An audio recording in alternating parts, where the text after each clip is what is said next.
Welcome to our Dexcom G6 series. Now we're going to talk about a few tips for living with the Dexcom G6.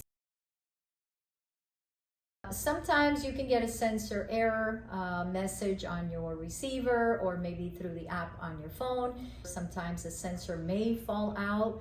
For these kinds of issues, you might want to contact the manufacturer. They will provide you with a replacement sensor if that's what you need. If you're having an issue with your receiver or the transmitter, many times they do send a replacement and even assist you with connecting up. The Dexcom does give you peace of mind.